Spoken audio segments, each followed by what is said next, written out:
Welcome to Get Known, Be Seen WebTV.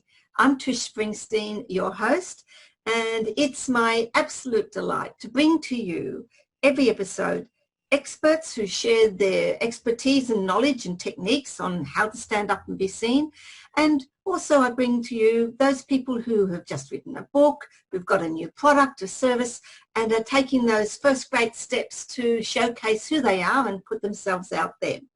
Today, it's my absolute pleasure to be bringing to you and speaking with Becky Paroz. Hi, Becky. Hi. Awesome to have Becky with us. Now, just a little bit about Becky to let you know how great a person we're going to be speaking with and what awesome knowledge we're going to get. Becky's business is Queen Bee Project Systems. She's a coach and mentor for women in male-dominated industries and for women trying to become leaders in those industries. She's also the author of Words of Bek, which is an awesome book, and it's an anthology, or sharing actually her stories from all her life, from her expertise and what she's been experiencing in her work. So we're going to talk a little bit more about that. With 30 years in the construction industry, Becky Paroz has demonstrated her unique leadership abilities on some of the most demanding projects in Australia. As a successful engineer and industry-leading project manager, she's a director in 3 companies and a global professional mentor. So we have an awful lot to delve into. She writes regular blogs, promotes her books, which speak significantly on her experience, and offers support and mentoring to many industry groups. As I said, she's a coach and mentor for women in male-dominated industries, and that is an area that I am specifically passionate about myself, so we're probably going to delve in that too a little bit as well.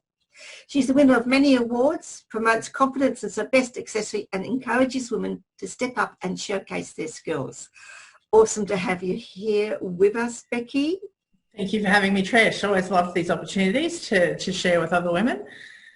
I'm delighted. I'd like to, there's a couple of things we're going to work into. I want to talk to you a little bit about working with women in male-dominated industries, because we still have equal pay, we still have equal representation issues, getting better, but there's still a lot of issues. And a lot of those come down to women ourselves, not putting ourselves forward. So just share a little bit how you got into the construction industry and just a bit of your journey and where you come from with that mentoring.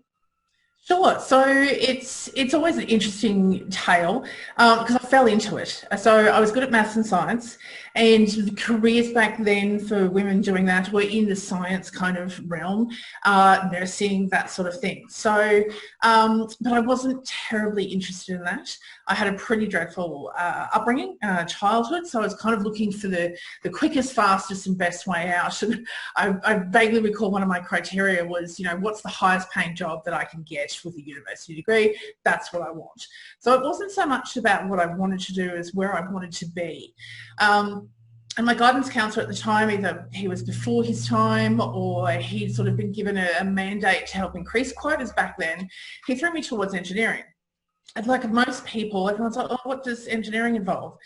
And the reason there's no short answer to that is because it involves just about every kind of activity you can think of. So when I started studying engineering way back then, there was 10 women and 640 odd young men. So it was quite overwhelming in terms of those numbers. And sort of that was the first, I suppose, visual realisation of this is not a career for women that is normal. Now that was a great thing and a great opportunity at that time, not that I saw it then. The professor of the university, whether he pulled all of us women aside or just a few of us, but he pulled me aside and said, you are a forerunner for the future years where we want to have more women, and there will be more women coming in, but you're one of the first. And so, you know, keep that in mind, that no matter how hard it is, you're making the way and making the path easier for those that come behind you. You know, no pressure for an 18-year-old at all. But I suppose that's something that stuck with me my whole career, is that if I'm not in there making the changes and making the difference and being seen, then how can I expect anyone else to? And how am I, you know, helping? What am I doing right now that's helping other women to see this industry as an option and as an amazing career, and having those wider choices than, you know, what we were given 30, 40, 50, 100 years ago as choices.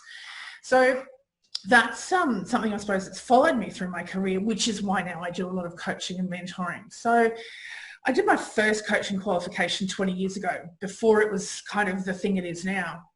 And I did that because it was it's a lot about communication, not only the communication you use with yourself, but with others. And so being a leader in the industry, the more communication skills I have in communicating with men, the better I can be, the better I can do my job, the better I can showcase my capabilities and change minds and hearts and ideas and preconceived notions. So yeah, 30 years later, here I am. I've worked on $500 million to $1 billion projects in Australia. And now I'm just starting up a company with a young Indigenous man to help him build up his skills and I suppose be a part of that reconciliation process. So I really, when I look at my career, I've done, everything I've done has been part of a bigger picture, I suppose, than just the job itself. Having said that, for women who want to get in there, that's not a pressure that you need to have, because the job itself is quite rewarding. It's quite frustrating, but quite rewarding. It's one of those highs and lows. There's never an average. You know, people think it must be boring, and it really isn't. Every day you might be doing the same thing, but it's in a different environment. There's a different problem. There's a different sort of people around you. It's always fascinating. And yeah, you can be and do anything in the industry, and you're not stuck in one thing either. Like I might have studied engineering, but I was working as a drafter, and I've never really, since those first couple of early years, used either of those specific skills. I've gone and done all sorts of other different things, and now I actually run the projects at the highest level. So in terms of career trajectory, it's one of the few industries I find where you can actually really curate your career and go places that you never thought, simply by being there, putting your hand up and making that extra effort to be seen and take on those skills. One of the things that I like, specifically that you mentioned, is communication, because another one of my passions. How important was communication with you, and did you find different sorts of communication being in the male-dominated industry? Did you find you had to change some of your communication styles? Yes. And that was something that it took me a while to learn, which is why I suppose I'm passionate about now passing on those skills. Because I was a very angry young woman, as they say, with my childhood and with the frustration of not being seen as equal very early in those days. You know, if I had a coin, for any kind of coin, for the amount of times I was told that you don't belong here, this is our world, in those early days, I probably wouldn't still be here 30 years later. I could have retired. So so it took me a while to get my head around communication is actually about the other party, not about what I want to say. So learning the skills to say the same thing in a multitude of different ways really opened up my ability to connect with people more, because you've got people in the boardroom, your client, the suits and the corporate level, and they require a certain level of formality and language in order to understand the message you're giving. So learning that language was probably the first area I excelled in, because I was a very well-read young lady. So what I then had to learn is to pull that back and scale that back to talk to tradies, not because they're of lesser intelligence, but because their worldview is different. You know, they work in the dirt, they work in extreme conditions, they don't have the insular office air-conditioned environment, they work with their hands. So their language is much more blunt and much more direct and to the point. And so being able to flip that language and say the same thing, but in a manner in which they can accept it better, and I don't sound like the pompous ass from the head office, allowed me to open up communication and have better discussions with them. And then, of course, there's the myriad in between of the types of roles and people. So being really flexible in communication. It's not about changing who I am. It's about changing the language I use to get the message received in all areas. And that's a really specific thing that coaching really, it just opened my eyes up to, oh my God, if I can, you know, it's not deceitful, it's not deceiving, and a lot of people might feel it as that. It's actually about the other person. And one of my articles is about communication being a two-way street. And the idea is, if you want that person to understand you, then you need to put in a language that, and a framework that they get. Otherwise, truly, the snobbish one is yourself. So, yeah, I found that's been amazingly helpful for growth and change in my life. Absolutely agree. It's something that I'm extremely passionate about and something that I work with my mentoring clients about, speaking the language of the people that you're working with. If you don't, and it's the same when it comes to speaking, if you're doing any sort of speaking or presentation, you need to speak the language for the audience that you are speaking with. I think that leads me to wanting to know a little bit more. Do you think that females in a male-dominated area have that issue with that communication? What are some things that you could suggest to them that they need to do? Because if we want to get up and be seen, actually, you know, it's females and males, it doesn't really matter, but you need to be able to identify the communication and the skills that you're using. So what would you sort of suggest to some people to do in that first step? Okay. The first step to good communication is actually listening. Both ears, and this is something I say to all of my young people, male, female, doesn't matter, as you said. You have 2 ears and 1 mouth, use it in that ratio. A lot of people, and again, it's a bit of a coaching thing, but a lot of people listen to respond. They're not listening to learn or absorb. So that's the first key thing. Sounds weird in communicating because you think communicating is talking to people, but good communication starts with good listening. And being present with what that person is saying. And that's where you can observe, you know, the kind of language they use, the kind of experiential world they live in, and be able to then craft examples to give back to them, to speak to them in the language that they're using. So that's probably the key point that I can really, really make there. Another thing is keep it simple. You know, I've been, you know, up here and down there and everywhere in between. I've been on site. I've dealt with thousands, hundreds of thousands of men, I think, in my 30-odd years of time.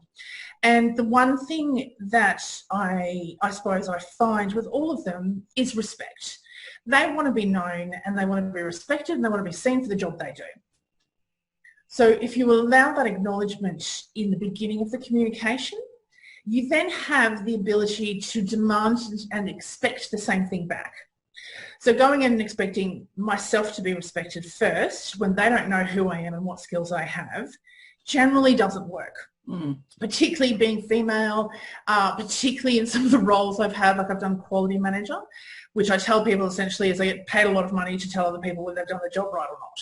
And so you can imagine as a young female going in and doing that sort of checks and balances and that sort of thing with these men who've been doing this job for years and years and years. It's quite confronting, and I've had lots of feedback in that space.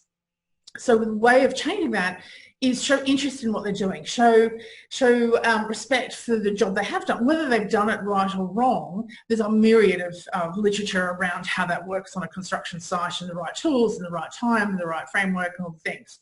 But recognising they're there to do a good job and allowing that communication to start from that point, I think is the second key criteria I'd suggest. The one advantage that we do have as females is that we're okay to say that we're wrong. We're okay to say that we don't understand something. And so a lot of my earlier learnings was me going, well, if you're the expert, then why don't you explain it to me? You know, I'm here, yes, to check that you've done right or wrong. So why don't you explain to me how you've done it right? And that opens up the communication again. So they talk, and normally they do either kind of go, yeah, no, I did miss that bit. You're like, well, there we go.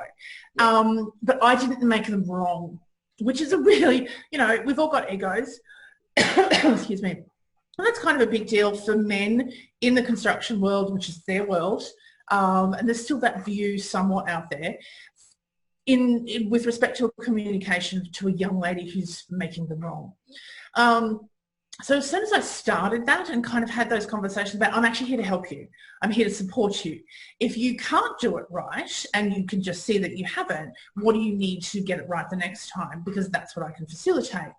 And I've had men on my teams, like very senior, globally known welding inspectors whose name just kind of gets you indoors kind of thing, actually tell other people on site that I'm the best manager he's ever had, because I had that approach, because I was all about protecting my team and supporting them and allowing them to do the great job and protecting them from all the politics and the reporting and the meetings up high and all the stuff that comes with the job, and let them do what they do best. which was, you know, that's the kind of thing that really makes it worthwhile when you have that sort of recognition from an incredibly senior man. And welders are notorious for being an interesting sub-breed of the construction people. So, you know, those are the things I kind of live for and use as my benchmarks for how I'm improving. Yeah, it's a fascinating world just in the communication, let alone everything else that goes on the site. Well, many of the things that you're talking about, and they're awesome. Those are really great things to be aware of, is the listening and the respect. I think that brings out some things that can all be used, not just the construction industry and Yes. not just male dominated. If those skills you have, you take them in your business, doesn't matter whether you're working in a business or you are a sole person, they will get you able to take that step to be seen and to be known, because respect, listening, communication, they're all things that you need to bring to the party if you want people to find you. And we're all about trying to make sure that people can make it easy for them to find you. Don't make it hard. So I like the fact that you've been pushing the boundaries. What is one of the biggest things that have helped you? Would you say it's resilience? Look, resilience is a really big word that has lots of subparts to it. So yes is the short answer to that. But to break that down, I suppose attitude. You know, resilience is a part of an overall attitude I have. You know, some of the key pieces of advice I give young ladies, particularly when they're frustrated that they're continually told they don't belong, they can't do it, they'll never make it. And sometimes this is from their families as well, not the people they're working with, is if someone tells you can't do it, prove them wrong. You know, it's an amazing impact when I tell young ladies it's okay to prove people wrong. It's very empowering to kind of go, well, I don't have to accept the reality you're giving me. I don't have to accept the boundaries that you're placing around me. I can push them, I can exceed them, I can ignore them in whatever sort of framework that works for you. But realistically, boundaries are... There are boundaries for society, which makes sense to give us a peaceful and harmonious environment. And there are boundaries that society has created just through a lot of history and expectations, and that's a whole other conversation that we need hours of wine for, that don't really exist. Yeah. They're there because there is a certain level of peer pressure around that expectation, very much so around male-dominated industries. And the fact that we still call it male-dominated industries is a boundary, isn't it? So we don't have to give those boundaries any energy or validation. We can see them, we can acknowledge that they're there, we can understand that makes it a little bit harder, a little bit more complex, you need to be a little bit tougher, stronger, confident, all those words. But at the end of the day, you don't have to see them as real and valid fences that actually block your path. You know, they're hurdles to overcome, not stopping points, I think is what I'm trying to say. It's interesting the language you use and the language that defines us.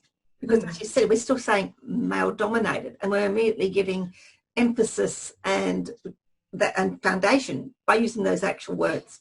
One of the things that I really think that I love with what you've done is from where you've been working with your project management, you've taken that step out, and you're a writer with over 15 anthologies. You've got several global magazines, and you coach writing and self-publishing and book development. So you've taken your stories and put them into a book. Would you like to share your book, and then we'll talk about that journey? Absolutely. So here's one I prepared earlier. Now I'm just going to get the camera angle right. There we go. I'm still not used to this reverse camera stuff. Yeah, so Words of Bek, and I've kind of got it so it's peeled back from the small writing, which is really hard to see. Yes. But yeah, anyway, so it's leadership, confidence, and resilience, which, as we were talking about, are probably the three things that have underpinned my drive and where I've come from to where I am. So it's a collection of some of the stories in the other anthologies I've had published.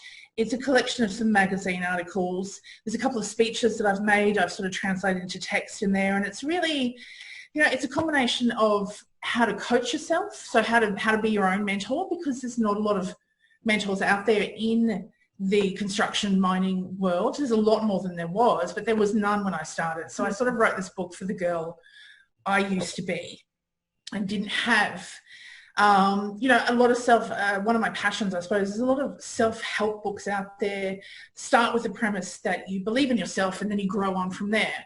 But for someone who kind of grew up in the world in the way that I did, that self-belief was absent. And then I chose an industry where I sort of doubled down as you don't belong and you're not welcome here. So yeah. I had to do a lot of work to overcome that sort of self-language and that personal boundary. And there's not really a manual for what does self-belief look like. You know, I'm a process-driven person. So, you know, what's the definition of it? How do I get it? How do I hold on to it?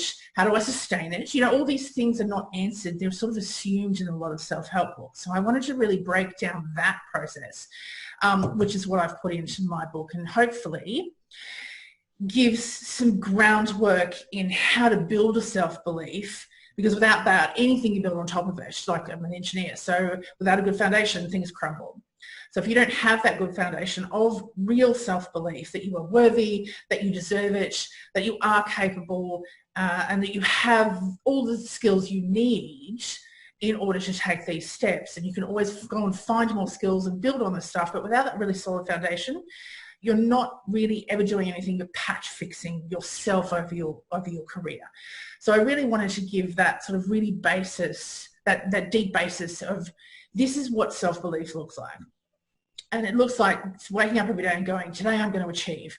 Today I'm going to overcome. Today I'm going to. And every day saying that to yourself until someday you wake up and you're like, oh, I'm already there. I believe it. It becomes that habit. You know, self-belief is not a pill. It's not a tick in the box. It's not a sudden, it's not a sudden moment of enlightenment. You have the moment of enlightenment that you realize you need it, but it's a practice, just like empowerment is a practice. A lot of these buzzwords get us very confused and think it's a very simple process and we just tick a box and we're good. Whereas I wanted to explain that all of these things are a box you tick every day and check in with yourself, and then push yourself the next day to be just a little bit more and a little bit further and a little bit stronger and a little bit bigger and a little bit bolder, a little bit louder, or whatever it is you're trying to be for yourself. Awesome. Thank you. I think it's, people, if you're watching this, you need to go and have a conversation. Please do. And find her book, Becky's book. We'll talk a little bit just at the end about where you can go and get that. But I wanted to just sort of delve a bit in. So the book's a compilation of your life probably and what you've been doing in that respect. How have you found that? Have you used that to leverage? Have you found it useful? What have you done helping you to leverage and get it out there? What have you used it for, and get yourself out there? Sure. So I did, all the wrong things, obviously, as we do when we publish our first book. There's always I wish I'd known that. So one of the things I didn't do, and because I suppose of my 30 years in construction, I didn't market. So currently I'm in the process of learning a lot of new skills in terms of marketing myself as opposed to marketing my skills. And that's a really different mindset for in construction. Construction is all about the team and the product and what's best for client and all that sort of thing. So it's not a me kind of situation, although there are people who do treat it that way. So changing that mindset to marketing me is quite challenging. And I've been working on that for a couple of years now. So with the book, I suppose I don't see it as the book anymore. I see it as a big business marketing, business card, kind of calling card. Here's my expertise. How to read. There's so much more than what's in this book, obviously. This is just all the sort of surface and general stuff to get someone started. And so that's what it kind of is. I'm looking at it, probably expanding a bit more on it and, in my free time, and writing a couple of other books about sort of being that strong woman in that space. So what I've used it for, I suppose I do a lot of speaking. I've done speaking on stage for nearly 20 years now. And these days it's more of a keynote type role, which is fantastic. So I use them as giveaways. I like a door prize. Depending on the size of the audience, I'll give one away to each person. So it's more about, it's an encouragement to other women. It's instead of here's a business card, here's a manual for helping yourself. Feel free to use it. is kind of where I go with that. So I don't see that, I suppose, as the first and final kind of product of me. It's probably the first step. And so hopefully I'll build some iterations on that and get a lot more of the next level stuff, I guess. Because this, it's basic goal setting and things like that, which some people don't know. I mean, I didn't know how to set a goal for the first, 35 years of my life. I knew I was setting goals, like I want that, and then I'd go and achieve it. But the framework behind goal setting is quite powerful in that sort of mental space. If you can use that, it happens a lot quicker then, instead of just, oh, I want that and I'm going to go for it. But, the path tends to look like this. Whereas if you set a goal and get clear, you can kind of narrow that down and be a little bit more direct, I suppose that's the word. Yeah. Gotcha. One of the things I like to pull out is the difference you found that. And the thing that you said that you're finding more challenging is the me marketing, and which for all authors is a big thing, and why a lot of them end up with their books sitting on shelves and in boxes and not doing what they want, is because of that. I don't know how to do it, or I don't realise that that's what I've got to be looking. And people are just going to find my book. No, they're not. So no, they're not. Maybe two things you could share, two tips that you could share with our viewers, how you could able to, or what you would do and do with the me marketing. So get really comfortable in showing people who you are. We have all these mirrors and faces and masks that we wear in society. Kind of try and pare that back. It's similar to public speaking. I sort of say have 3 characteristics that are yours and make you uniquely you, that you leverage, and use those to build that sort of persona. So, I'm outspoken. Anyone who knows me knows that I don't shut up, and I'm very happy to have an opinion. So that's one of my marketing points. I'm very supportive, because of what I went through and having no one for the first, 30 odd years of my life really in my circle and on my side. I know what it's like to not have support. So that's one of my very key things and why I do. A lot of what I do is to support other women who don't have that. And I never want anyone to feel what I felt. Mm-hmm. So outspoken, supportive, and quirky. And quirky is probably not right. The word misfit is probably more where I go. I tend to embrace that rebel misfit kind of thing. So that kind of is all encompassed in my hashtag gladiate her. But misfit would be the other one. The crazy hair. I've worn rainbow hair on site and various other colours. And a lot of women are like, but how do you get taken seriously? And it's like, because it's not about my hair. It's about me, my persona, my knowledge. And I am good enough, and here's the key point, I'm good enough to get away with it. Yeah. You go in without the skills, trying to have that, it's probably not going to work so well for you. But embracing who you are in those sort of 3 key points then allows other people to see who you are and really resonate and respond to that. Now, it also helps with a filter. Like, there's people who aren't going to respond to an outspoken woman. There's people who don't necessarily believe that I'm supportive as what I say I am. And there's people who don't understand that whole sort of misfit rebel label and are very happy to be within whatever society sort of box they've chosen. And that's okay for them too. So what it does is allows those people to know that I'm not the one for them. So it's a two-way street in that communication, is that I don't want those people wasting their time and money if I'm not the right fit. So I kind of help everyone, I suppose, in that way, is to kind of go, well, you either respond really well to me or you don't. And if you don't, that's okay. There is a myriad of other people out there who you'll respond to better. So working out who you are and then leveraging that in your marketing is probably the first. I know I sort of talked a bit about that, but that's probably the summary of that. The second thing is feel the fear and do it anyway. Practice, have a crack. There is bad marketing, absolutely. But if you do that, you're going to learn from that. You know not to do it again.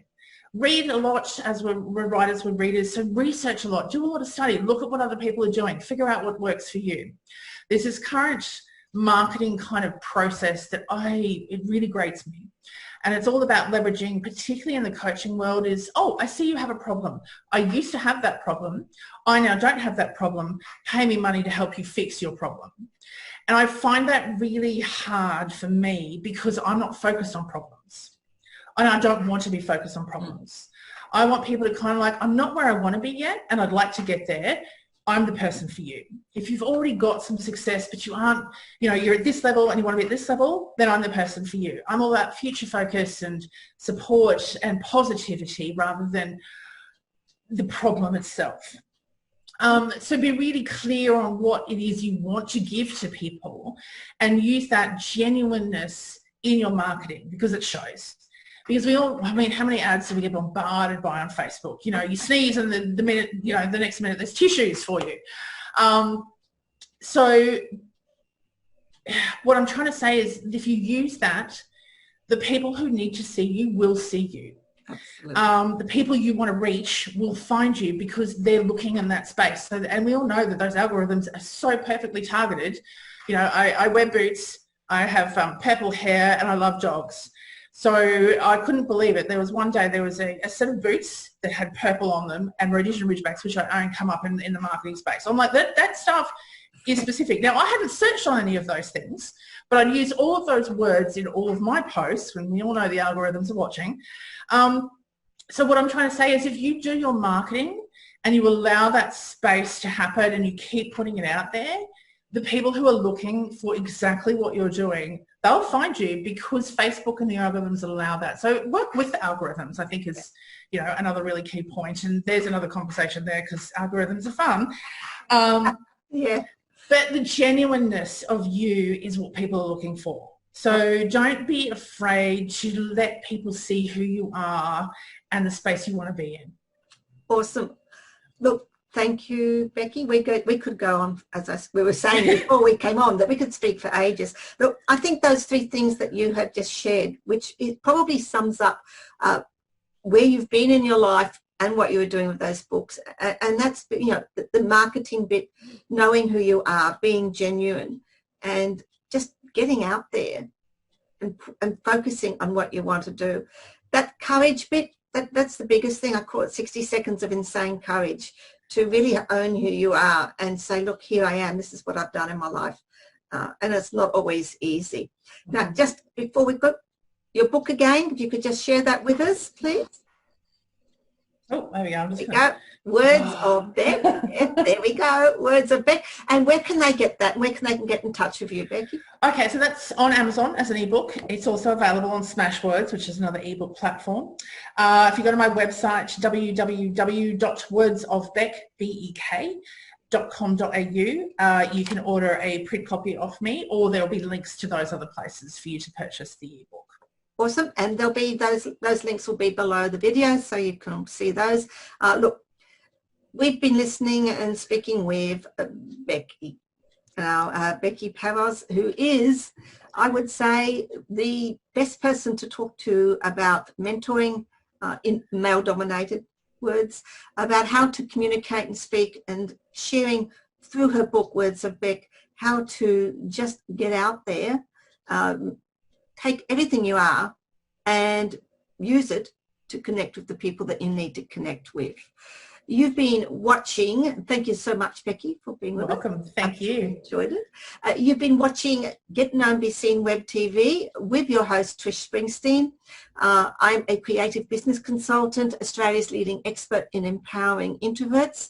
I'm a multi-international award-winning mentor and author of 16 books, which you're author, co-author, and contributing author to.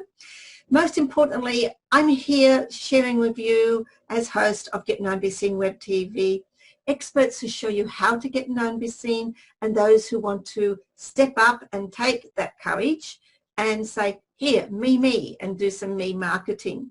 If you'd like me to speak on your stage or MC, or if you would like to work with me, the links are below and you can contact me. Don't forget to subscribe to the Get Known, Be Seen Web TV channel. And that way you will always be notified when a new episode goes up. Thanks for listening, and you've been watching and listening to me speaking with Becky Paroz. Till next time, bye.